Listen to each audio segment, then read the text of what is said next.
narcissistic parent that you might have or you may have had. The one who always puts you on the guilt trips. The one who won't allow you to finish a conversation.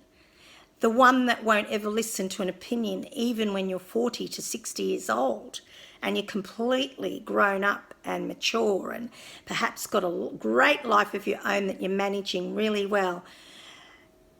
Or will, even as they get older or sometimes, very difficult, might even stick their fingers in your ears when you're trying to talk to them,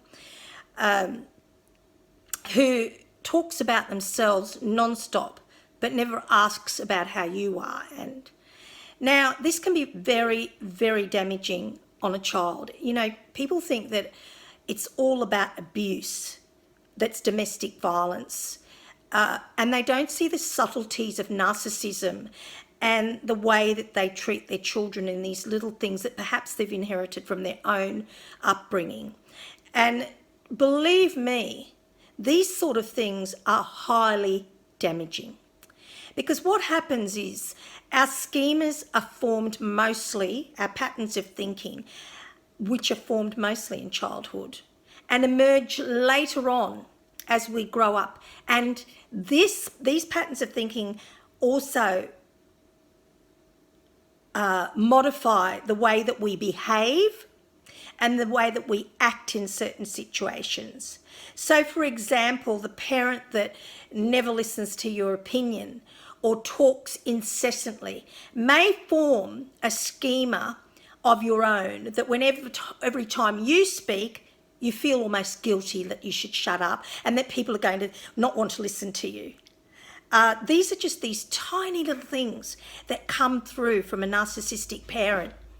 Guilt trips, you don't visit me enough, or, you never do this, you never do that, you're just this and you're just that.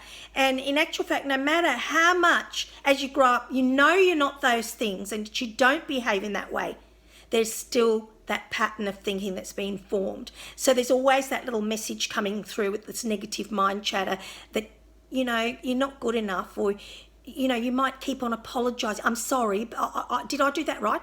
Did I make sure that I did that right? So it's really, really important that you recognise these things and you look back at your parents and how they brought you up. And what I'd like a lot of people to do is take a baby photo and their children's photo and look at their lives and map it out.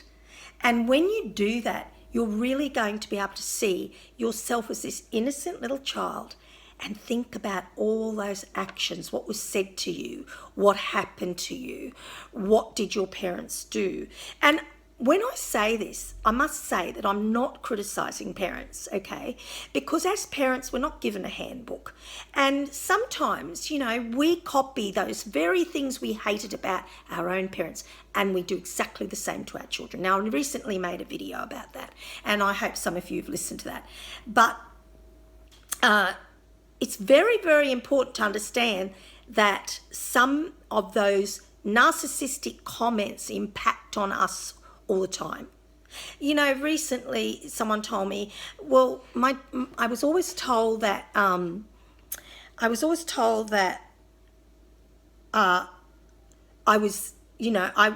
stupid. I was, very silly, and everything I did, I was just stupid.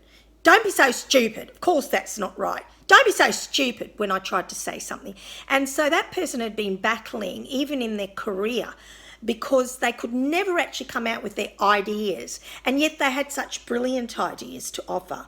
But they could never come out with those ideas because that's the first thing that would come into their mind unconsciously till they had the therapy to check out what's going on in your head. And so it's very, very important to look at some of your behaviours towards your children and make sure you don't repeat those same mistakes. And especially these little narcissistic things, of putting guilt trips on people or criticising the children. Praise is an amazing thing. Praise is an incredibly amazing thing. And children love praise. When I've been in the classroom, the difficult kids, the really difficult ones, I first of all have a talk to them and I try and get them some guidance and support. And once they realise I care, because I pull them out and said, look, your behaviour is just disgusting in the classroom. What's going on with you? And, you know, smart people get help from their problems. And so often those kids will just tell me there's a problem and I get the guidance counsellor, even though I'm one myself. I'm not working in that capacity there. I work that capacity in a private practice now. But when I am at school as a teacher, as a relief teacher even, I will do that. I will talk to the child and then get support from the school organised. And those kids then come back in, and for everything good that I see them do, I praise them. So let's say the child the day before has, you know, F and this and F and that. And I'll give you a perfect example.